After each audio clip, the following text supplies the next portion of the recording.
since probably the beta of Legacy. Oh, I know that. But you know what? I'd still give that one. I don't need any more heat on me. You can have it. Let's give it to him then. All right, to start us off, it is in the bottom left-hand corner, the red Zerg player, RagnaroK. Or Alpha X.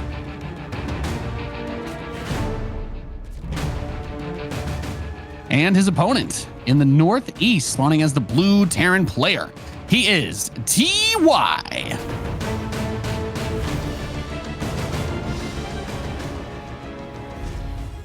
Hells yeah. And it's a TVC to start, the most perhaps classic at least the matchup that pops in most people's minds. Yeah, I just mean to say the best, to be honest. It's amazing.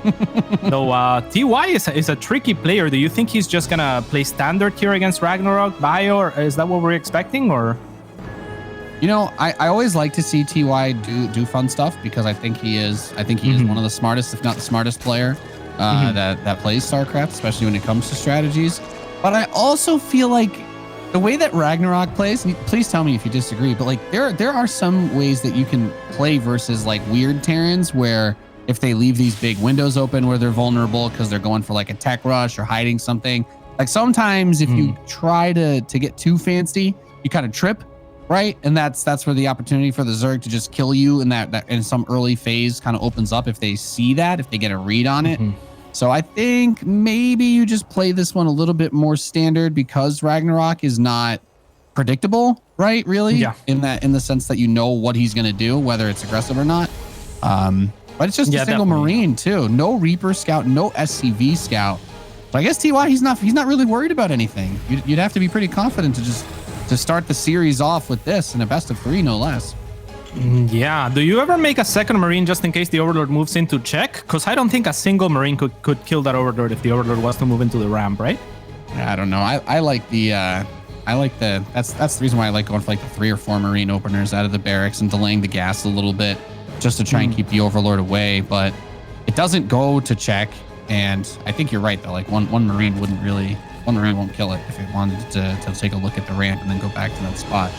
He's going to build He's going to start the Hellion before the reactor finishes. So is this going to be interesting? A little medevac, like ferry the Marines over and then 3 Hellions run behind it? Maybe. It looks like it might be something like that. Maybe I don't know. I mean, I would love to see the reactor and then fill up the medevac with Hellions and a mine or something. This looks like a very economical opening by TY. He is, like we have been saying, one of the smartest players. So I'm sure this will, and it's a mine next. Yeah, I'm a little bit puzzled, to be honest. Like, what do you think when you see that? Like, his Zergling goes up the ramp. The factory is next to the reactor. The factory looks like it was built to swap. Like, that's where you build it when you want to swap, because that's otherwise a kind of weird place to have your factory. So you see that, and you have to be thinking that he's going to build Hellions, but then you're like, okay, well, that's a non-zero number of Marines as well. And just 1 Hellion means he's got a production cycle or 2 out of the barracks. So it's quite awkward, isn't it? He's going to drop the Marines with the mine and then try to rally the Hellions to the front.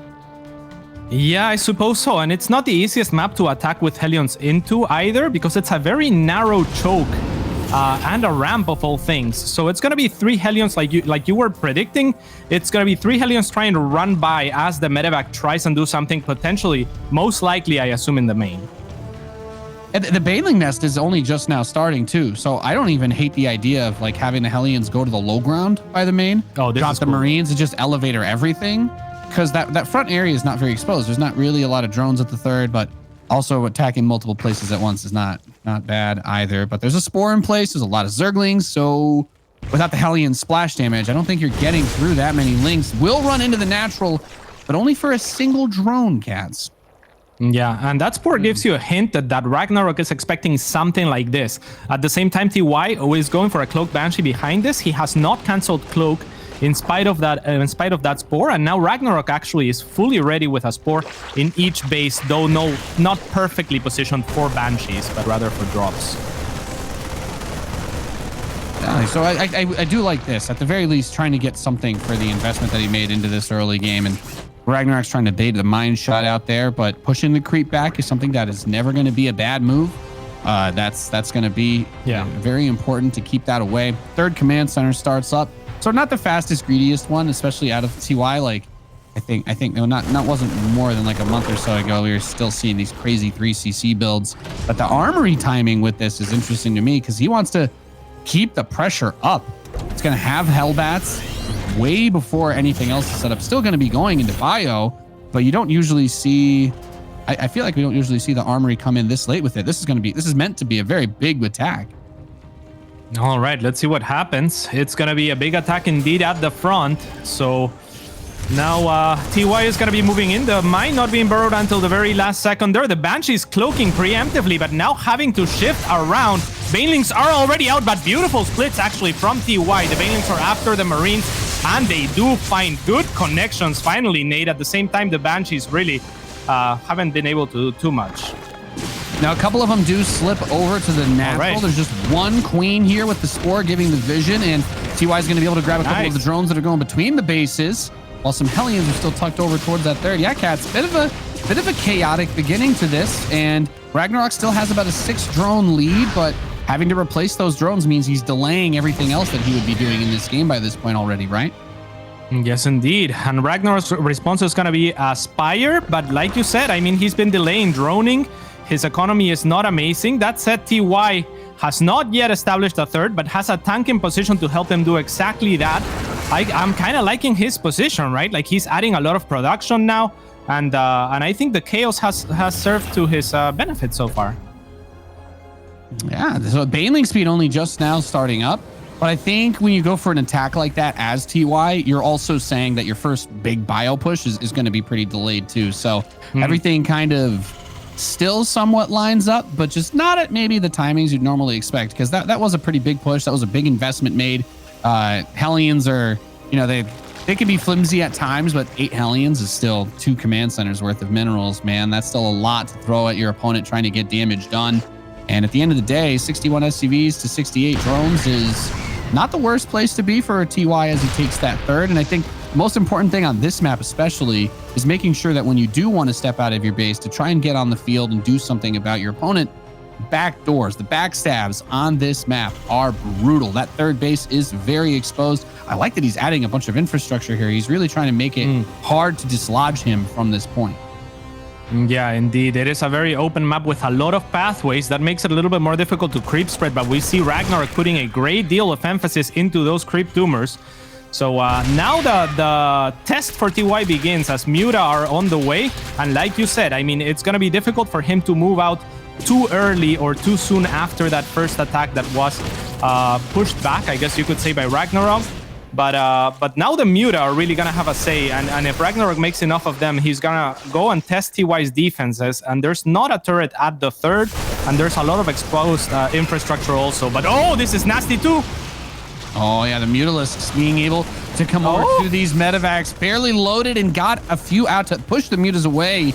Hey, Cats, that could have been absolutely disastrous, because the last thing you want to have happen is your army get caught out like that, lose loading into the medevacs, and then if the Zerg has enough left over, that third base, if you don't have enough army left there, because you lost your 3 medevac drop, that gets dicey very quickly. But now TY's got a big army. He's only just starting his 2-2, but that's okay. It's kind of talking about how this mid-game phase got delayed a little bit. It becomes a 1-1 push instead of a 2-2 push. Yeah, unfortunately for RagnaroK there, he didn't have enough Muta to really punish those medevacs, and now, I mean, his Muta timing is gone to where TY is moving out with his tanks. He's trying to make quick work of RagnaroK, knowing that the investment has been made and not taking any damage on his side of things. That is a lot of Banelings, however, Nate. God. That is a disgusting amount of Banelings, Cats. We have 43 on the high ground now. Tank shoots a regular ling on the Marines, trying to keep eyes on the cooldown of that attack, as it is long. You don't want to miss your shots with the siege tanks. You need to take out those Banelings. He's doing a little tap dancing on the edge of creep here. Yeah, and that's the funny thing is, with that many Banelings, I mean, there's not enough Zerglings alone to really push back those Marines. So TY doing a really nice dance around his tank fire and continues to siege this location. Now RagnaroK going for a big counter attack. There's Banelings on the way. A bunker already in position by TY. He's had it now for a while. But these Banelings are gonna find their way into a mineral line regardless. Find only 10 SCVs, and I'll say only because that is not enough, I think, at this point. Not for that many Banes. No, he's still got the position on this third base too, right? Or excuse me, the fourth. He's going to be able to kill the hatchery. And with that, he's also been getting some of the creep tumors. There are still a few left, but look at that. Another hatchery. What a wonderful present that Mr. RagnaroK has left for me over here next to my army that we have here. So he did take the southeast corner base during this, but it's only halfway done. So if you're a Terran player and you're on 3 base versus 3 base, 52 SCVs is not the ideal number, but it is also not so few that you can't play the game anymore. If he can manage to defend against any further counterattacks or big backstabs, then I think things are going to be looking pretty good for the Terran player. But that's a lot of Lings coming in. They grab one of the siege tanks, and the Marines say, not today. Not today, indeed. And look at that beautiful line that was made by TY to push into that third or fourth from RagnaroK.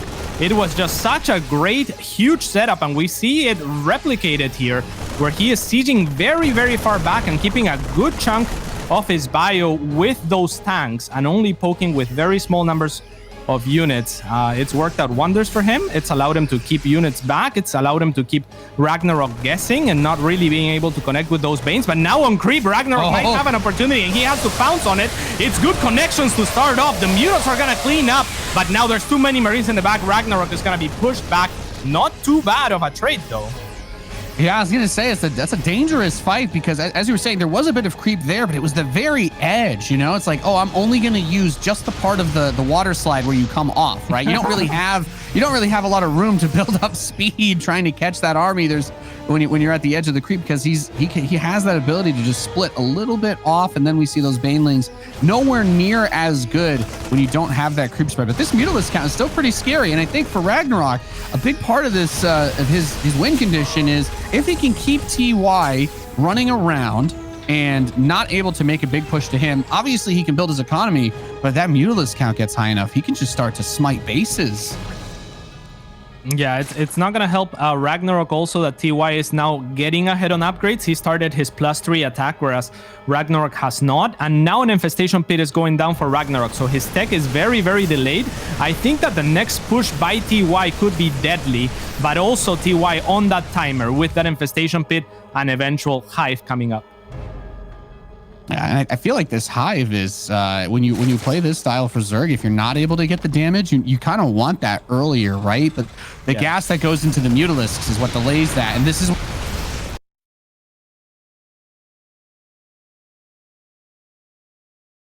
if your opponent is building a bunch of Mutalisks and that's your biggest problem, I don't think there's any reason to spare expense in terms of those missile turrets. Spreading off creep as he comes over to the southeast base, and well, I don't know how you attack down this ramp into siege tanks, Cats. It's very difficult, and look at this, TY employing the same tactics. Oh, that is not efficient at all. TY's like, okay, do that again, buddy. That's hilarious. Marauders, praise the sun, I've served my purpose. Yeah, the next one goes. Oh, they are happy if that happens, and that's exactly what's going to happen to this base as well. It's going to explode, Nate, and this is a great deal of damage that TY is doing. Identifying that there's so many Mutas out, he pushes out once again. That army cannot be engaged. So RagnaroK has to look for these counterattack pokes, but like you mentioned earlier, TY has been so diligent, leaving little pockets or even medium-sized pockets of units here and there. Yeah, so this is one of those awkward situations. He's been forced to kind of bounce back and forth with the Expos. I think one thing RagnaroK's done really well, though, has been rebuilding those bases, because as soon as that bottom right one's gone, the center outside the main, that fourth base is back, that fifth base on the left side is ready to go. The Mutas are here, back again, ready to poke, and I do hope that we get some investments into maybe high-sec auto-tracking or building armor if this game continues past this point, as that Mutalisk harass continues to ramp up with more upgrades coming in for those. Ling counterattack looks good, though, Cats, and he's starting to siege up on creep.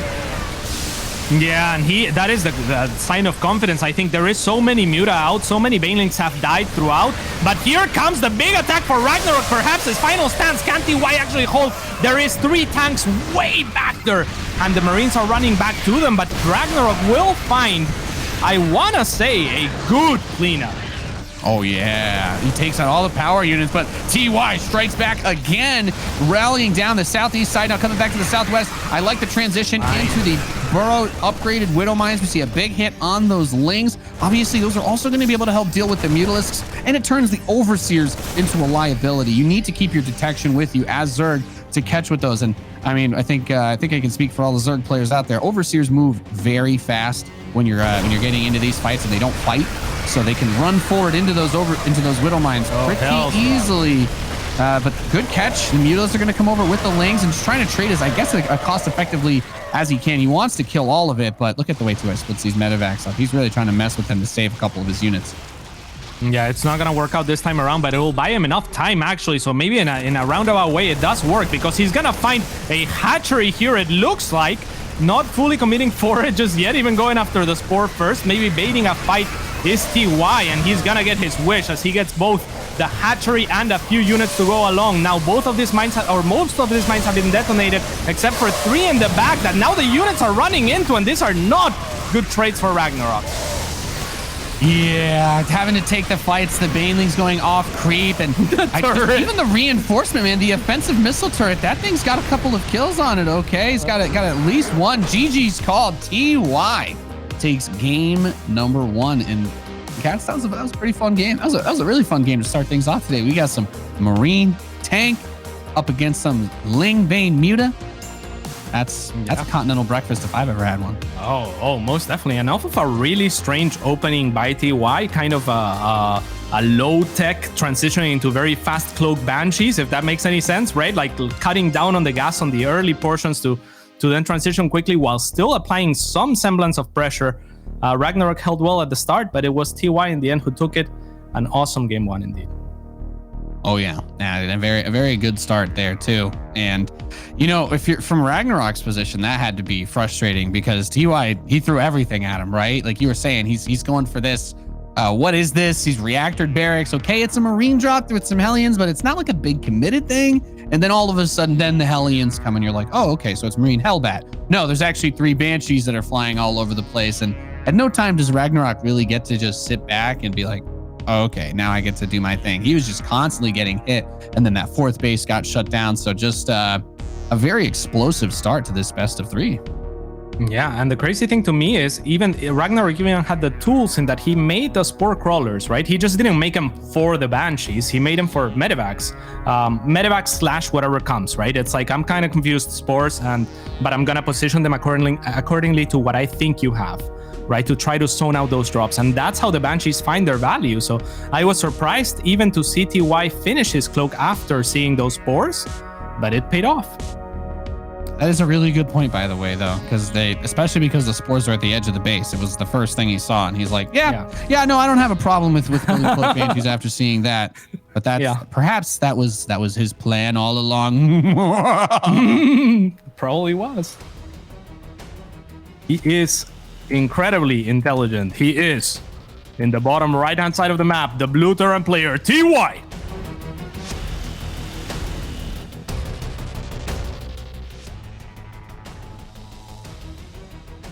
And his opponent in the northwest, the red Zerg player, he is RagnaroK.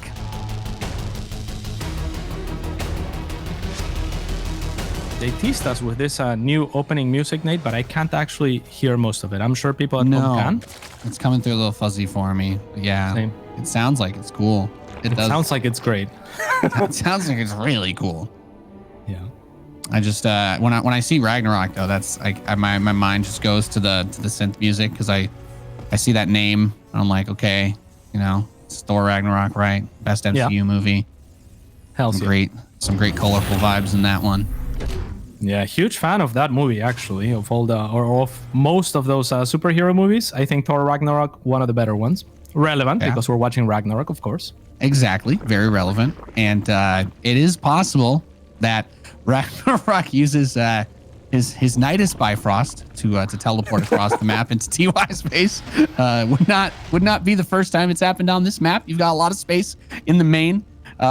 You could harkens back a little bit to the days of the Maximus Black Pylon, right? On Metalopolis, you have that little gated off area in your main base. No one really knew why that had to be there, but a lot of games were won and lost off of that small space. Always have vision of your main, guys. That's a very easy, very good, easy rule to try to follow in StarCraft. Yes, indeed. There might have been a map where you could hide a hatchery in one of those. Oh, you would know if anyone knew about it, Paolo. It was definitely you, so I trust you 100%. Yeah, I'm not sure that there was. I'm just daydreaming, I think. All right, so TY is going to block the third, or the obvious third at least, even though in Europe we've seen a lot of the other third being taken. The Reaper might have covered that path anyway. So nice start there. It's very annoying for the Zerg not to take their third base right away. So yeah, we'll see how RagnaroK patrolling. Yeah, he's had the SCV patrolling over one, and the Reaper just going straight up through the other. Kind of gets to naturally check it.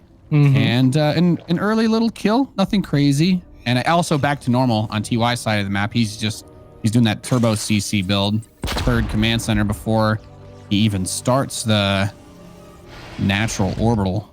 Oh man, that is so gutsy, especially after knowing that he's delaying the third base, right? It's almost like baiting into an all-in, asking for it, and then not getting it because RagnaroK is not doing it. It seems like RagnaroK is intent on taking this third, and look at TY with his micro. He has managed to delay this for so long.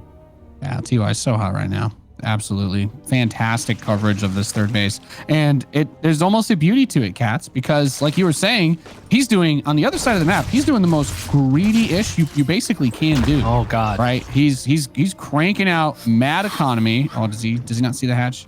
Okay, he sees it now. No, he's cranking out mad economy. And if RagnaroK had a Roach Horn, say, tucked behind or something, and was gonna go for like some kind of quick Ling Roach Ravager or just a little Ravager type rush, like there really is not anything that TY has that's strong defensively. Hellions, yeah, we know they're good against Zerglings, but usually when you play this greedy, you have to really be on top of what the Zerg is up to, because you want to see that third base actually go down. Even though you want to delay it, you still want to see it get built, because it means that you're probably not about to die. Yeah, but I mean, knowing what we know, it's such a good start for TY. RagnaroK kind of scrambling to kind of spend his money. He's gone into Overlord speed, which is the kind of investment that you maybe want in the long run, but right away it's not free, you know. It's like it's 200 resources sunk into seeing how far ahead your opponent is economically at this point, right? Seeing how you could have killed them, but it's too late now to capitalize on it. So TY with a fantastic position so far, I think. Yeah, that's a really good point too, because a lot of players will. There's a lot of very good reasons to get Overlord speed, but like when a guy like Cyril does it, you usually see it crazy early, and that's like nothing can catch him off guard, right? But if you got it late in this game, all you would see is, I missed a third CC that I can't do anything about. Wow, such value.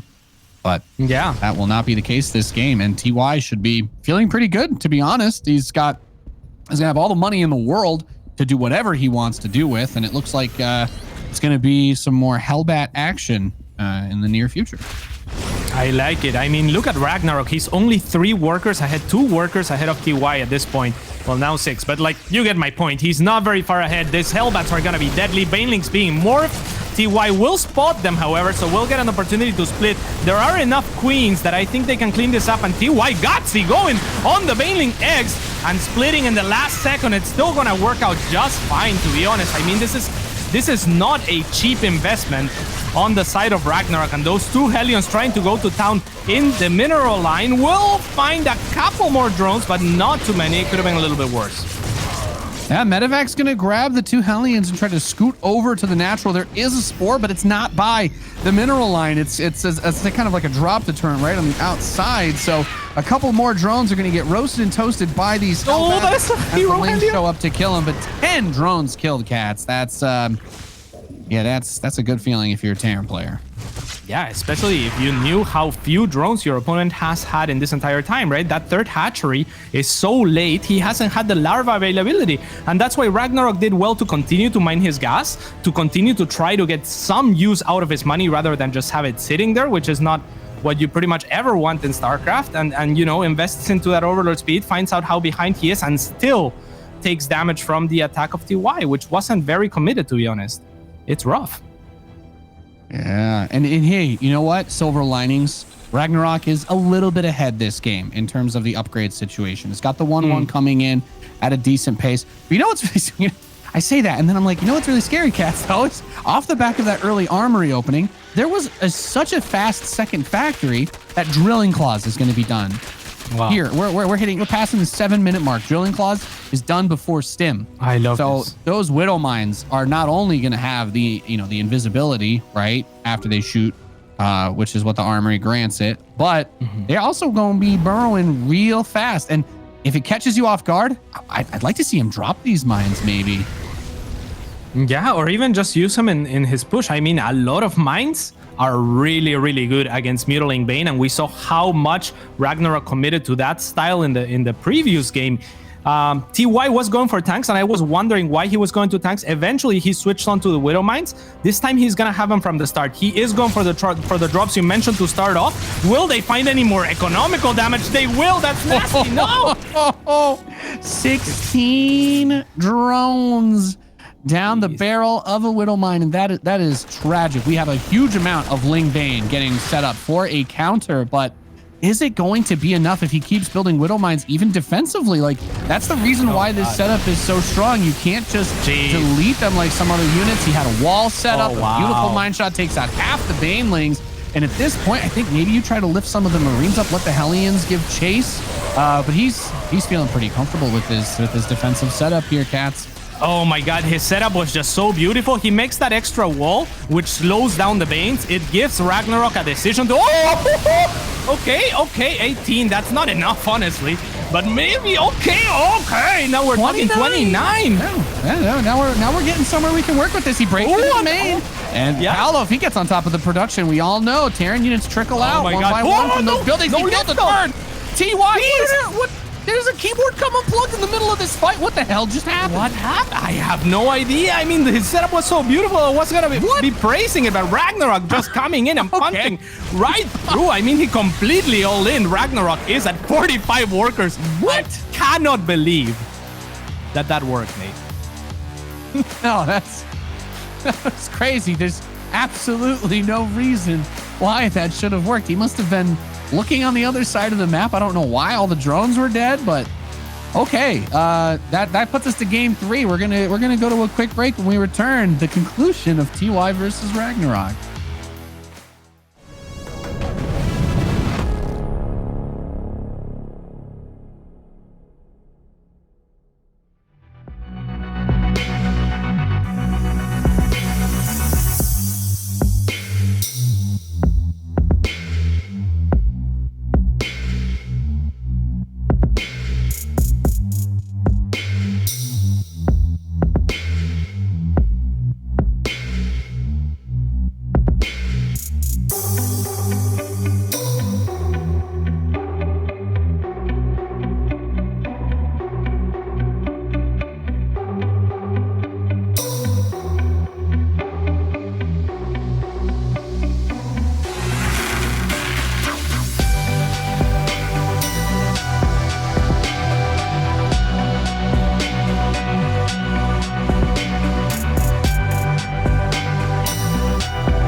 Welcome back, ladies and gentlemen, to the DreamHack Masters Last Chance StarCraft 2 tournament. I'm Nathanius, joined by Katz, and if you were tuning in and being like, what? I thought we were going into match number 2 because TY was going to win 2-0. Duh. Well, you thought wrong, because RagnaroK, he somehow found a way to just kill him with a bunch of lings at the end of that last one. TY perhaps biting off a bit more than he can chew with that low ground 4th command center, Katz. Yeah, that was a risky decision for sure. He had already done so much economic damage. At the same time, we have to give props to RagnaroK, right? He did not remake a single drone. He just put everything into his army. That was completely all in by him. And we'll talk a little bit more about it as we'll have time at the start of the game. But for now, it is the final match between these two, at least for the opening stage of things. And it is RagnaroK in the top left-hand side.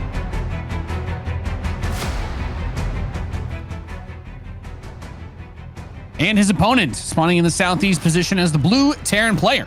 He is TY.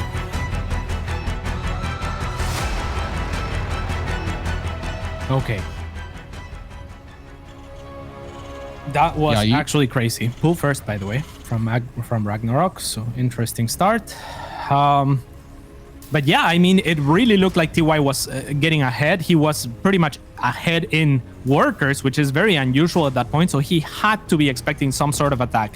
Now, he was expecting some sort of attack. He had a beautiful wall of supply depots that slowed down the banelings. It was very costly for RagnaroK to even breach in and start doing damage in the first place. And right behind those supply depots, he had a mine beautifully positioned to deter the same banelings that break through from moving on further without stopping and considering the options and maybe sending a ling or two in front or taking heavy losses. So it was a really, really strong setup on that area from TY, but he just didn't seem to have enough units. It's that maybe that 4th was a little bit too greedy, like you were pointing out. He did have 2 factories and had just used a lot of the mines aggressively. So maybe 1 tank on the high ground from that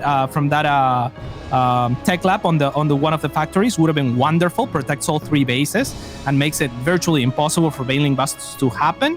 But yeah, I don't know. What do you make of it, Nate? Oh, it was just a messy game. I completely agree with you, though. I felt like he had enough units and infrastructure to defend. He had that supply depot wall. He had a bunch of Marines. He had Hellions there. But when the attack came in, he kind of split all of his units up. And I thought, my immediate thought was, I'm like, all right, try to elevator some of your units out. Like, you can let a lot of SCVs die because, you just killed all the drones, basically, throughout the entire game. So I was like, yeah, losing 30 SCVs sucks, but when it puts you on even workers with the Zerg, who doesn't have like a fully functioning 3rd, well, that's really not that bad. Like, as a Terran player, you should almost always be willing to trade workers for like big gains like that or a big defense, because you're the least limited by your workers. And these early lings already being annoying. I like that RagnaroK's taking a slightly more aggro approach here, because let's face it, TY's been a greedy boy, and now he gets a little slap on the wrist for it. That command center finishing quite a bit later than I think he was hoping. Yeah, at the same time, it's not the cheapest investment, right, to make those few links. So I'm not sure. I still don't hate TY's position, but definitely at least the RagnaroK getting something for his investment in spite of the Reaper staying back.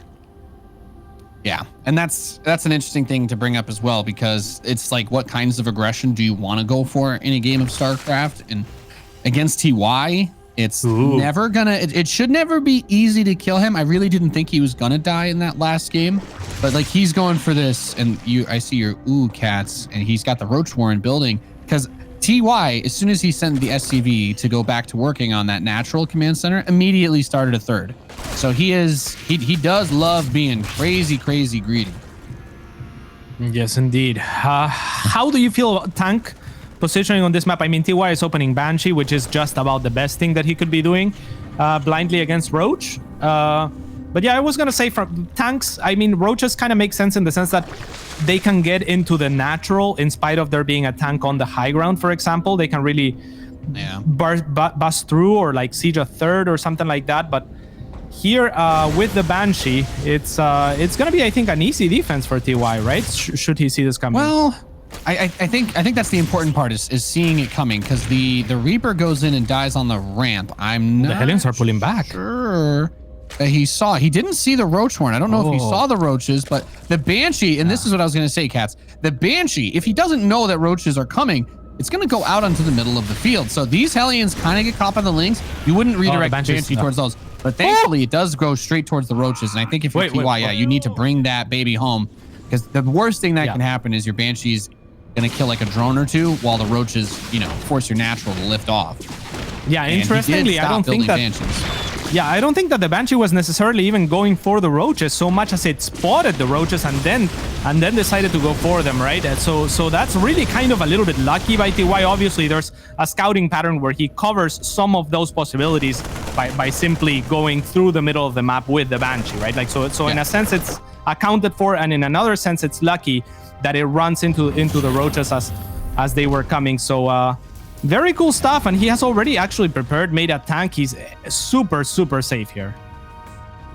Yeah, I couldn't agree more. I think it was it's like you said, when you play a lot of StarCraft and you play on these maps, and we've had these maps for a while now, you know which paths, when you click a unit to go from one base to your opponent's base, you have a general idea when you make that click of what route they're going to take, where the pathing is going to move them. So sending your air units to cross those paths is just one of those little things that can separate your game at the high level, because it enables you to see things like those Roaches. Like, sure, the Roaches spot the Banshee, and it's possible that the Banshee would have just revealed itself to 2 Lings, but it is nice to have that information, I think, more often than not, trying to hide the Banshee. Yeah, and I like what you said there. It's possible that the Banshee would have revealed itself to 2 Lings, which is the same type of information going the advantage going the other way. TY shooting one of his mules there. So yeah, there's definitely things to consider, right? So in TY's mind, he has to be thinking, I'm worried about something like Roaches at this stage in the game. Therefore, it's worth it for my Banshee to take this route. Because otherwise, the other side of the coin is avoid those paths with your units, right? Because you don't want them spotted. Yeah, exactly. And I think he might have only done that because it was those early Lings coming to harass, right? He got the vibe already from the pool first that he might need to be a little more defensive. And why shouldn't he be, right? He got away with the greediest third command center, right? He got a crazy fast third. Siege tank pushes the Lings off the natural. There were plenty of Marines to help defend there too, but there's going to be a big wide open space, right? Kind of by this third. And we talk about it a little bit on Golden Wall, but Pillars of Gold. But this can be one of those attacks that can be kind of difficult to stop. However, TY is going to be ahead on upgrades, which is very important against Roach Ravager or any of those comps, because they have the 1 armor by default. So you really want to get your attack upgrades as Terran as early as you can, because some of these builds, if someone gets a Carapace upgrade before your attack is done, those Roaches are very hard to shut down, even the Ravagers, honestly. Yes, indeed. I love to see also TY kind of understanding his position relative to the Roaches. He's playing a little bit more defensive, adding a bunker here and there, continuing tank production, and just poking with small numbers of units that can be loaded and saved easily, right? There's no mutas if there's Roaches, much less if there's a lot of Ravagers. There's not going to be any muta tech coming anytime soon. So TY just understanding his position, trying to maybe prevent some creep, harass here and there, pick off a queen perhaps if he can find it. But otherwise, just setting up defensively, maybe to get maxed out himself before moving out. Yeah, well, you see that many Ravagers, and I think you don't... Well, there's like the rule of thumb, right? Against this type of composition from Zerg, it's usually that if it's going to be a lot of Roaches and a lot of Ravagers, Bio is better. Like when you go for these setups, you will win straight up fights, but you need to get the supply up first, because the advantage of playing Zerg in general is that you build a lot of units. So if you get overwhelmed by those Roaches and Ravagers, it doesn't really matter if your Marines and tanks are better. The numbers can kind of invalidate that tech that you think that you have over the Zerg players. So you need to be very cautious with that. And having said that, we now have this big push coming out from TY. Is going to use this high ground, a fantastic location if you're RagnaroK. that Overseer is to try and help give the spot for the Ravagers to bile down the tanks before they siege, and he is not going to be able to stop them, but he is sieging decently far away from this hatchery. Yeah, and he is indeed nearly maxed. He is going to be setting up nicely. Like you were saying, the creep is going to start receding. This is still a good number of Ravagers, but the setup on the high ground from those tanks protected by the bio is just absolutely beautiful. From TY, who is also dropping into the main now. A large force, actually. This is going to be very difficult to dislodge. The Roach Ravager, one of the more difficult army types to kind of split properly, because the Roaches are your tank, basically, and Ravagers are kind of glass cannons. So TY might have free reign to move into this position should he see that the Ravagers are exposed, choosing to be a little bit cautious. You never know if there's Banelings or more Roaches coming back. So, yeah, quite the siege we have here. RagnaroK already at maximum potential, TY with a little bit of room to grow. Yeah, and RagnaroK is trying to get that Lurker Den. It just started up. He's getting Hydralisk upgrades, but it's a race against the clock, as you were saying, because those Ravagers, the Marines can get on top of them. They're going to rip them to pieces. A couple Banelings did get mixed into this, though, and they're going to help to dislodge this Terran force that's been on the outside. But once you get off creep, it becomes so difficult to continue that engagement. So he pushes TY off creep, but then the tanks are still way off creep. Two of them on the high ground, and those cats, I think those might create a very difficult to break anchor for TY's army that could give him this game and possibly this match. Then, as the Banelings are gone, Marines step forward, focus firing down the Ravagers. A couple of the biles going to land on the siege tanks, two of them retreating. Now, of course, the medevacs pick them up and try to run. Yeah, I love how TY is kind of baiting the biles there with the tanks built up. Yeah, they're just this, and there's a lot of medevacs that have been doing the full extent of their potential here for TY. Leaving only 3 Marines, this is a little bit risky to leave the tanks exposed, but I mean, that high ground is going to be so costly to dislodge no matter what, almost. TY trailing a little bit in supply, but never be deceived by that. When you are going up against Roaches, they are very supply inefficient units, which is one of the reasons why the Terran would like to get maxed or closer to maxed before engaging this sort of army, right? It's just not supply efficient, and we are seeing that. Also love the positioning for TY. We haven't talked enough about that. He got really good tanks on the high ground, obviously, but also a very wide open space where none of those biles are really connecting with too many units, where there's not too much of a liability to move into chokes.